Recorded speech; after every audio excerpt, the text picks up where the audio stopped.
দ্বিতীয় সারিরে বেয়াদব অভিনেত্রী জয়া আহসান ভারতে মার্কেট পাওয়ার জন্য উঠে পড়ে লেগেছেন। যেখানে আমাদের মুসলমানদের ছেলেদেরই হাঁটুর উপরে কাপড় ওঠানো যায় না, সেখানে এই জয়া আহসান কাপড় উঠাতে উঠাতে ঠ্যাঙের অনেক উপরে উঠিয়ে ফেলেও যখন মার্কেট ভালো করে পাচ্ছেন না, তখন বাংলাদেশের স্বাধীনতার সার্বভৌমত্ব ভারতের কাছে বিক্রি করে দিতেই উনি ব্যস্ত হয়ে পড়েছেন। আরে ম্যাডাম ম্যাডাম, আপনি বলেছেন, প্রথম আলোতে পড়লাম যে 1947 সালের দেশ বিভাজনের আপনি খুব একটা কারণ খুঁজে পান না। এটা একটা দুঃখজনক ঘটনা। আপনি 1971 সালের মোটামুটি কারণ খুঁজে পান। আপনাকে তাহলে একটু কারণ শোনাই। 1947 সালের প্রাককালে আমাদের এই মুসলমানদের যখন আন্দোলন নিয়ে আমাদের পিতামহরা, প্রপিতামহরা, পুরো বংশরা যখন আন্দোলন শুরু করে, তখন তাদেরকে নিধন করে হাজারে হাজারে। কলকাতায় হাজারে হাজারে মুসলমানদের লাশ শকুন খেয়েছে।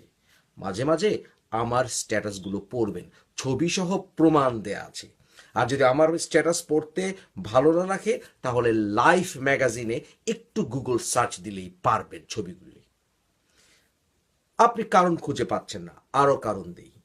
ঢাকা বিশ্ববিদ্যালয় প্রতিষ্ঠিত হয়ে গেলে এই বাংলার মানুষরা চাষাভুষা থাকবে না। এই বাংলার মানুষরা তখন শিক্ষিত হয়ে উঠবে, তাদের অধিকার সম্বন্ধে তারা সজাগ হবে, এবং রবীন্দ্রনাথের মতো জমিদাররা আর আমাদেরকে শোষণ করতে পারবে না। এই কারণে 1947 সালে আমরা আর চুপ করে থাকতে পারিনি। আমরা আমাদের অধিকারের জন্য সংগ্রাম করেছিলাম, কিন্তু তা পশ্চিমবঙ্গের বাঙালিদের পছন্দ হয়নি। এর জন্য আমাদেরকে কচু কাটা করেছিল। আপনাকে আরো আরো কারণ দেব।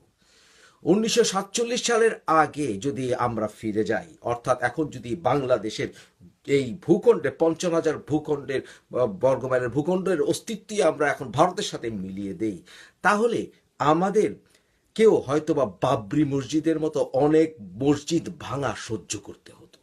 আমাদের হয়তোবা আমাদের জাতীয় মসজিদ বাইতুল মোকাররমের ওখানেও কোনো কালে কোনো হাজার বছর আগে কোনো মন্দির ছিল বলে হয়তোবা আমাদের বাইতুল মোকাররম মসজিদও হিন্দু মৌলবাদীদেরকে দিয়ে আক্রমণ করাতো।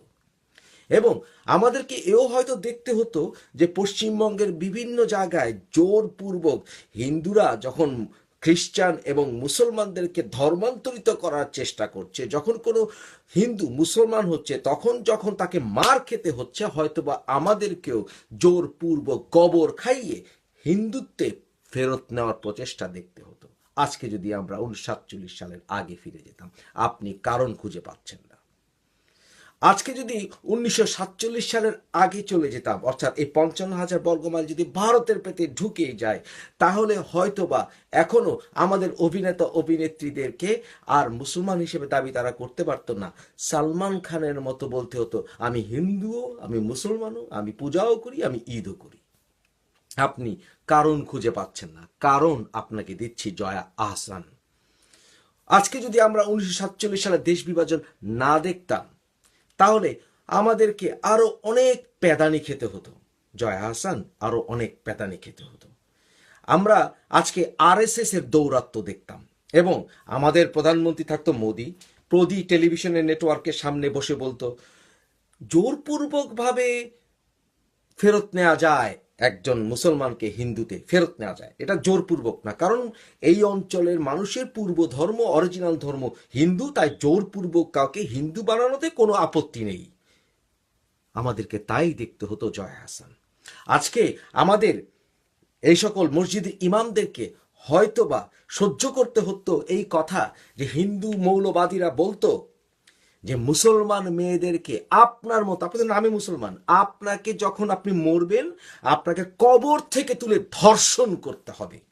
শুনতে হতো, আমাদেরকে শুনতে হতো। এবং আমাদের বড় বড় মানুষরা ভাড়াও খুঁজে পেত না, বাসা ভাড়া নিবে, এই ভাড়াটাও তাদের ভাগ্যে জুটত না। কারণ ইরমান হাসির মতো, শাবানা আজমির মতো বড় বড় অভিনেতা, আপনি তো তাদের নখের সমান না, তারাই বাসা ভাড়া পায় না, কারণ তারা মুসলমান। 1947 সালের আগে ফিরে যাওয়ার আপনার শখ অত্যন্ত অত্যন্ত প্রকট, কারণ আপনি কাপড় তুলতে তুলতে এখন হাঁটু তো দূরের কথা, পাছার উপরে কাপড় তুলতে পর্যন্ত তৈরি হয়ে গেছেন। জয়া আহসান, জয়া আহসান, আপনি বোধহয় জানেন না যে 1947 সালের দেশ বিভাজনের সময় যখন আমাদের এই বাংলা জন্ম হয়, তখন কিন্তু এই বাংলায় একটি ভালো দালান কোঠাও ছিল না, কারণ সব চলে গিয়েছিল পশ্চিমবঙ্গে। আপনি বোধহয় তাদের চুমু খাওয়ার জন্য যথেষ্ট উদ্গ্রীব হয়ে আছেন জয়া আহসান। আপনি ভুলে গেছেন জয়া আহসান, আপনি ভুলে গেছেন, কারণ আপনার বংশে ধর্মীয় অনুভূতির প্রতি কোনো তোয়াক্কা নেই, মানুষের ধর্মীয় স্বাধীনতার প্রতি কোনো তোয়াক্কা নেই, কারণ আপনারা শিখেছেন কিভাবে কাপড় তুলতে হয়। জয়া আহসান, তাই না? জয়া আহসান, আপনি বোধহয় জানেন না যে আমাদের এই পূর্বপুরুষরা নবাব স্যার সলিমুল্লাহর সময় থেকেই অনুভব করেছিল যে এই বাংলায় মুসলমানদের স্বাধীনতা সার্বভৌমত্ব যদি না আনা যায়, তাহলে আমাদের কৃষ্টি, আমাদের সংস্কৃতির কোনো স্বাধীনতা থাকবে না। আপনি বোধহয় ভুলে গেছেন যে এই বাংলার মানুষদেরকে অচ্ছুত হিসাবে তখন হিন্দু মৌলবাদীরা, সাধারণ হিন্দুরাও ট্রিট করত। আপনি বোধহয় ভুলে গেছেন কোনো মুসলমান কোনো হিন্দুর বাসায় ঢুকলে 10 বার তাদের কাপড় চোপড় থেকে শুরু করে থালা বাসন ধৌত করা হতো। আপনি বোধহয় ভুলে গেছেন যে মুসলমানদেরকে অচ্ছুত বলে তারা গালি দিত। আপনি বোধহয় ভুলে গেছেন জমিদাররা কিভাবে এখানে আমাদেরকে পেটাতো এবং বাঙাল বলে আমাদেরকে গালি দিত। একটি কাজ করবেন, ওখানে যেসব মুসলমানদের কথা বাদ দেন, এই বাংলা থেকে যেসব হিন্দুরা ওখানে গেছে না, একটু কথা বলে জানবেন তাদেরকে সাথে কিরকম ব্যবহার করে ওপারের হিন্দুরা। একটু জেনে নেবেন জয়া আহসান, একটু জেনে নেবেন। আপনি বোধহয় জানেন না জয়া আহসান যে আমাদের এই বাংলার স্বাধীনতা সার্বভৌমত্ব রক্ষা করার জন্য আমরা কিন্তু ওপারের হিন্দু বাঙালিদেরকেও ডেকেছিলাম, কিন্তু ওপারের হিন্দু বাঙালিরা কিন্তু তাদের হিন্দুত্বকে প্রায়োরিটি দিয়ে বৃহত্তর ভারতের সাথে রয়ে গিয়েছিল। আমরা কিন্তু খুব একটা শখে আহ্লাদে ওদের কাছ থেকে আলাদা হইনি জয়া আহসান। আপনার মতো স্বার্থান্বেষী মানুষরা বাংলাদেশ থেকে উচ্ছিষ্ট হিসেবে চলে গেলেই আমরা খুশি হই। আসেন কেন আমাদের বাংলায়? আপনাদের মতো নর্তকী আমাদের এখানে দরকার নেই, ওখানেই আপনার স্থান।